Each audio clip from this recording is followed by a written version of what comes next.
মুফতি আমির হামজা সাহেব উনি আমার নবীকে নিয়ে একটা কথা বলেছে, নবী সাংবাদিক ছিলেন। কথাটা আপনারা শুনছেন না ভাই? আপনারা শোনেননি? বর্তমানে এই বিষয়টা নিয়ে নেট কিন্তু খুব গরম।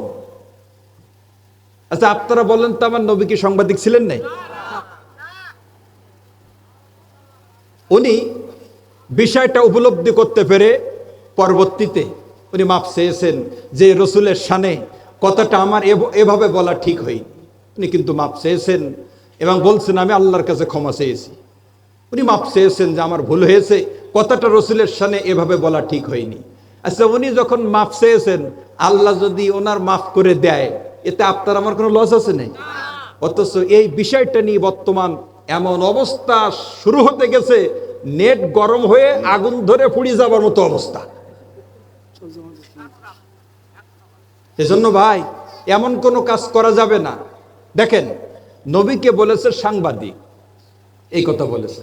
আসলে ঘটনাটা হলো, আপনারা একটু পরিষ্কার করে দিয়ে, ঘটনাটা হলো সাংবাদিক যারা এই দুনিয়া আছে আপনারা বলেন তাদের ভিতর ভালো আছে খারাপ আছে না নেই?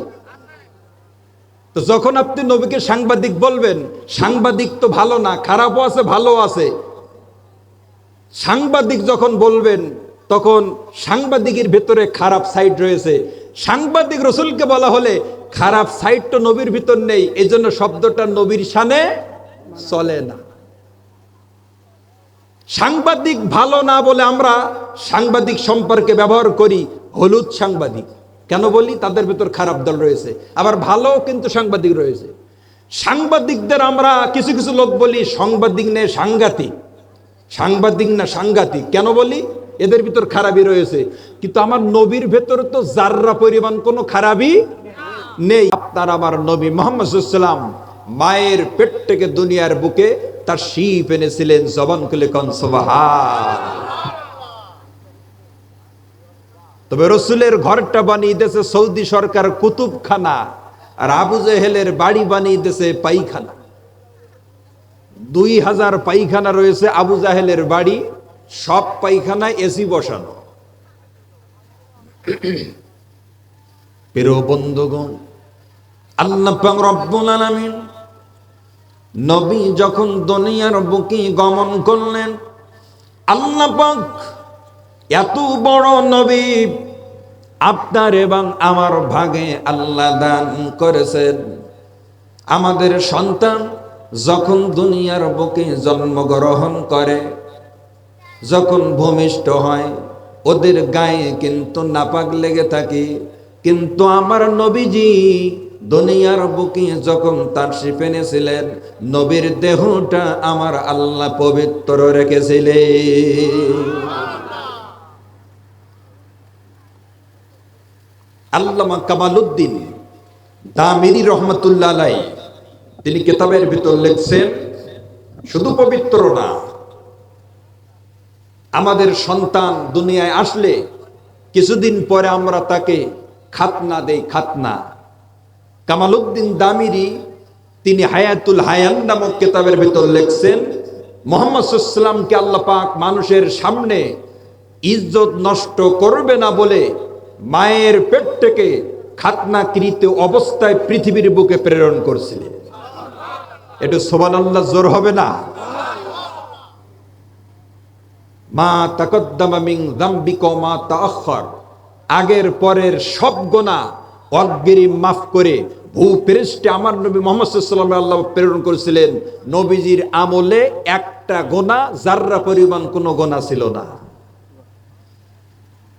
প্রিয় বন্ধুগণ, আল্লাহর নবী যখন দুনিয়ায় গমন করলেন, সাহাবেরা ডাক দিয়ে বলেন, আল্লাহর নবী গরমের কারণে আমার নবীর দেহ মোবারক দিয়ে যখন ঘাম বাইর হতো, সাহাবীরা বলেন ওই ঘাম আমরা পাত্রের ভেতরে ধারণ করে রাখতাম, পরবর্তীতে ওই ঘাম মোবারক আমরা আতর হিসাবে ব্যবহার করতাম।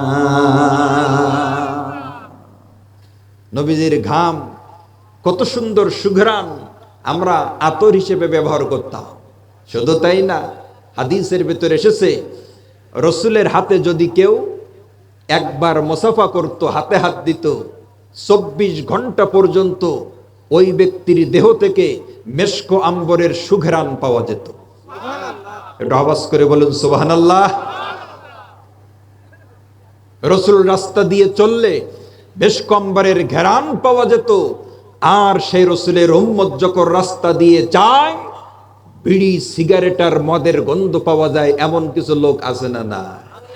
আসতে বললে মনে করবো সেই লোক মনে আপনি, জোরে কোন আছে না? না। নবী পেয়েছি 1 নম্বর, আমাদের কাজকর্মগুলো কয় নম্বর ভাই?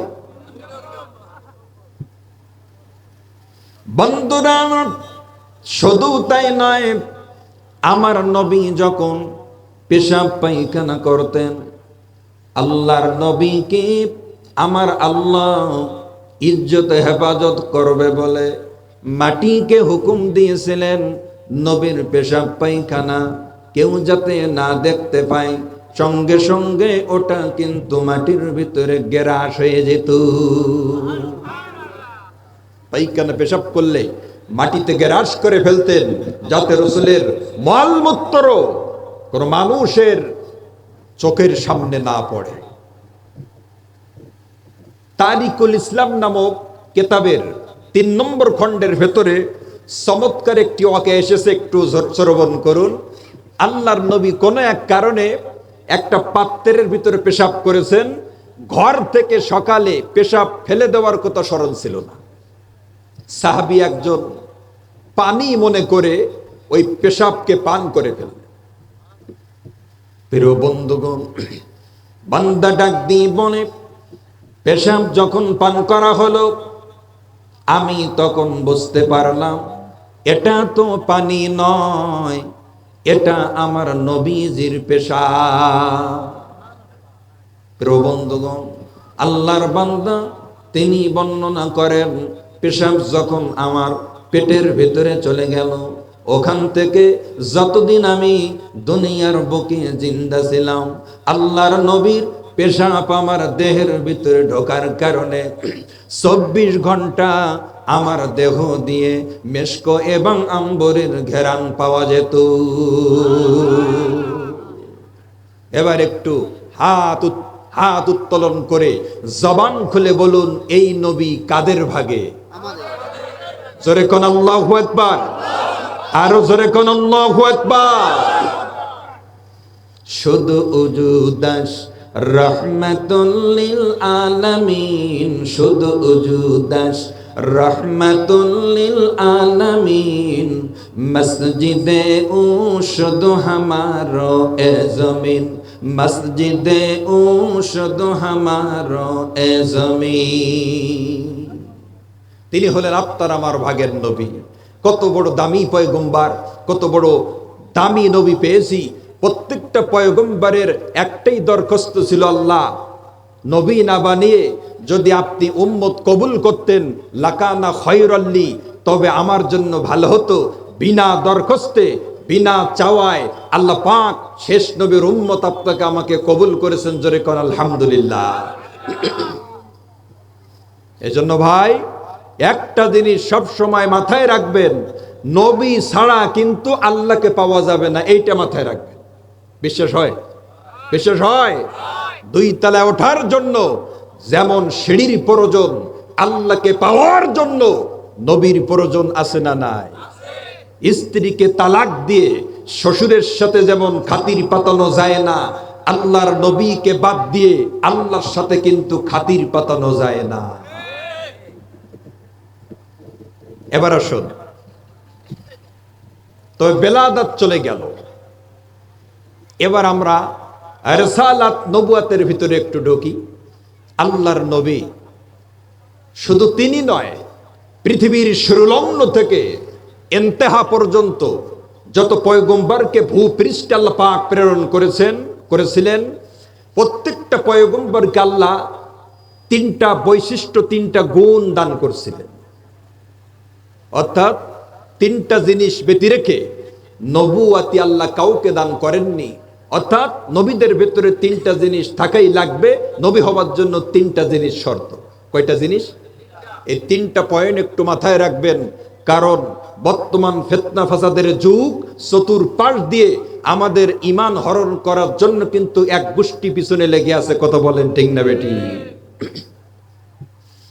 বন্ধুরা, এক নম্বর হল তিনটার ভেতর থেকে এক নম্বর হল ওহী নাজিল হওয়া, দ্বিতীয় নম্বর মুজিজা, তৃতীয় নম্বর হুসনে খুল। এক নম্বর ওহী, দুই নম্বর মুজিজা, তিন নম্বর হুসনে খুল, অর্থাৎ উন্নত মানের চরিত্র, সুন্দর চরিত্র। এই তিনটা জিনিস। আসুন, ওহী কাকে বলা হয়? সারা জীবন তো শুনলাম ওহী। ওহী বলা হয়, ওহী শব্দের আবিধানিক লগাতি অর্থ হলো, ওহী মানে গোপন বার্তা। ওহী মানে কি? গোপন বার্তা। এটা হলো আবিধানিক অর্থ। পারিভাষিক অর্থে ওহী বলা হয়, ইজাহুল কোরআনের ভেতর এসেছে আল ওয়াহু হুয়া কালামুল্লাহি তাআলা আল মুনাজ্জালু আলা আমবিয়াইহি। ওহী বলা হয় আল্লাহ পাকের ওই কথাকে, যেটা আল্লাহ পাক শুধুমাত্র দান করেন পয়গম্বরদেরকে। জোরে কোন সুবহানাল্লাহ। আল্লাহ পাক বলেন, ওমা ইয়ানতিকু আনিল হাওয়া ইন হুয়া ইল্লা ওয়াহইয়ুহা। আমার নবী প্রবৃত্তির অনুসরণে মন গড়া কোনো কথা কোনোদিন বলেননি। যা কিছু বলেছেন কার কথা? জোরে বলেন, আর জোরে বলেন, কার কথা? আল্লাহর কথা। এর নাম হলো ওহী। কাবা শরীফ থেকে 4 কিলোমিটার দূরে যে পাহাড়ের উপরে সর্বপ্রথম কোরআন নাজিল হয়েছে, পাহাড়ের নাম হলো গারে হেরা, জাবালে নূর। কি পাহাড় ভাই? গারে হেরা। প্রথম যেখানে কোরআন নাজিল হয়েছিল, এই পাহাড়ের উপরে 40 বছর বয়সে আল্লাহ পাক নবীকে নবুয়তি প্রদান করছিলেন। এখান থেকে একটা সূক্ষ্ম কথা মনে রাখবেন। খসায়েসে কুবরার ভেতরে আল্লামা জালালউদ্দিন সুয়ুতী রহমাতুল্লাহ আলাইহি তিনি লিখছেন, 40 বছর বয়সে আল্লাহ পাক নবীকে নবুয়তি দিয়েছিলেন। এটা হলো প্রকাশ্যভাবে রসুলকে নবুয়তি দিয়েছিলেন, আর গোপনভাবে অপ্রকাশ্যভাবে আমার নবীকে আল্লাহ নবুয়তি দিয়েছিলেন সমস্ত পয়গম্বরদের পূর্বে। আমার নবী কিন্তু সব নবীদের আগে নবুয়তি পেয়েছে, আর প্রকাশ্যভাবে নবুয়তি পেয়েছে 40 বছর বয়সে গারে হেরার ভেতরে, কাবা শরীফ থেকে 4 কিলোমিটার দূরে। কয় কিলো ভাই? 4 কিলোমিটার। সমতল ভূমি থেকে 2800 সিঁড়ি বেয়ে বেয়ে কোরআন নাজিলের গুহায় উঠতে হয়। কয়টা সিঁড়ি ভাই? 2800 সিঁড়ি। আমি নিজেই গুনছি, ওঠার সময় আবার নামার সময় কোনো সন্দেহ নেই। 2800 সিঁড়ি বেয়ে বেয়ে কোরআন নাজিলের পাহাড়ে উঠতে হয়। ওখানে আল্লাহর নবী ধ্যানে মগ্ন থাকতেন, আল্লাহর জিকির করতেন, ইবাদত করতেন, আর ওহীর জন্য ইন্তজার করতেন কখন আল্লাহর তরফ থেকে কোরআন নাজিল হবে। জোরে কোন মারহাবা। বন্ধুরা, আল্লাহ পাক রব্বুল আলামিন এই গুহার ভেতরে আমার আল্লাহ সর্বপ্রথম ওহী আল্লাহ নাজিল করেছিলেন। আম্মা জান হযরতে খাদিজাতুল কুবরা আল্লাহর নবীর জন্য খানা পানি নিয়ে উনি কিন্তু নবীর কাছে পৌঁছে দিতেন। নবী খানা পানি নিয়ে যেতেন, যখন ফুরিয়ে যেত খানা পানি আবার পৌঁছে দিতেন। জিবরাইল একদিন আসলেন, এসে বললেন, হুজুর আমি দেখলাম আপনার বিবি খাদিজাতুল কুবরা আপনার জন্য খুব কষ্ট করে খানা নিয়ে আসতেছে। আল্লাহ খাদিজার উপর খুশি, আপনি আল্লাহর তরফ থেকে খাদিজাকে 2টা খোঁজ খবর দিবেন। জোরে কোন সুবহানাল্লাহ। প্রিয় বন্ধুগণ, 1 নম্বর হলো হুজুর আপনি তাকে বলবেন, হযরতে খাদিজাতুল কুবরা ইসলামে তার অনেক অবদান রয়েছে, ইসলামে তার অনেক কুরবানি রয়েছে। হুজুর আপনার জন্য খাদিজাতুল কুবরা খানা পানি নিয়ে আপনার কাছে গমন করতেছে। হুজুর আপনি খাদিজাতুল কুবরাকে আল্লাহর পক্ষ থেকে দুইটা জিনিস বলবেন। এক নম্বর হলো আল্লাহ পাক রব্বুল আলামিন খাদিজাতুল কুবরার উপরে খুশি হওয়ার কারণে আমার আল্লাহ খাদিজার জন্য জান্নাতের ভেতরে মণি মুক্তা দিয়ে আল্লাহ একটা বাড়ি তৈরি করে দেছে। ও ভাই, এখানে একটা জিনিস কিন্তু বোঝার রয়েছে। আমরা কাবা শরীফ থেকে যে 4 কিলোমিটার পাহাড়ের দূরত্ব, রসুলের জামানায় কি গাড়ি ছিল না ভাই? খাদিজাতুল কুবরা গেছে পায়ে হেঁটে, আমরা গেছি গাড়িতে, উনি গেছেন পায়ে হেঁটে। 2800 সিঁড়ি বেয়ে বেয়ে আমরা উঠেছি। রসুলের জামানায় সিঁড়ি ছিল না। বর্তমান সৌদি সরকার হাজিদের ওঠার সুবিধার্থে সিঁড়ি বানিয়ে দিয়েছে, তখন তো সিঁড়ি ছিল না। তবে সিঁড়ির চেয়ে বিনা সিঁড়িতে কষ্ট কম না বেশি? তবে 1 নম্বর পায়ে হেঁটে গেছেন সে কষ্ট, 2 নম্বর সিঁড়ি নেই সেই কষ্ট, 3 নম্বর আমরা উঠেছি খালি হাতে, আর আম্মাজানের হাতে কি ছিল? খানা এবং পানি। 3 নম্বর, আমার বয়স অল্প, আম্মাজানের বয়স ছিল বেশি, ওনার তো কষ্ট আরো হয়েছিল। এত কষ্ট করে স্বামীর কাছে খাদ্য পানি নিয়ে গেছে, আল্লাহ পাক খুশি না হয়ে পারে ভাই? আম্মাজানের আশপাশে রয়েছে, আম্মাজানরা নসিহতগুলো একটু মনোযোগ দিয়ে শুনবেন ভাই। এখানে আমরা যত মানুষ রয়েছি, কথাটা যদি সত্য হয় একটু বাঘের মতো উত্তর দিবেন। অধিকাংশ মানুষ তার স্ত্রীকে নিয়ে কিন্তু অশান্তির ভিতর রয়েছে, মান সম্মান চলে যাবার ভয়ে আমরা কিন্তু এটা অন্যত্রে প্রকাশ করি না। কথা বলেন ঠিক না বেঠি? প্রিয় বন্ধুগণ, 1 নম্বর চলে গেল। 2 নম্বর, হযরতে জিবরাইল হুজুরকে ডাক দিয়ে বলেন, হুজুর খাদিজাতুল কুবরা আপনার কাছে যখন গমন করবে, আপনি তখন 2 নম্বর খবর খাদিজাকে দিবেন। খবরটা হলো খাদিজাতুল কুবরা আপনাকে খেদমত করার কারণে আল্লাহ পাক রব্বুল আলামিন খুশি হয়ে খাদিজাকে আমার আল্লাহ কিন্তু আরশ থেকে সালাম জানিয়েছে। আল্লাহর তরফ থেকে সালাম পাওয়া এই বিষয়টা ছোট বিষয় নেই ভাই। আল্লাহর তরফ থেকে সালাম পাওয়া মানে কি ভাই? আল্লাহ পাক কত কবুল করেছেন, কত মহব্বত করেছেন, ভালোবেসেছেন। আল্লাহর তরফ থেকে সালাম। ওয়াজে নেসওয়ান এই কিতাবের ভিতর কথাগুলো এসেছে। প্রিয় বন্ধুগণ, এখান থেকে আম্মাজানদের বিষয়ে যখন কথা উঠে গেছে, আপনারা যদি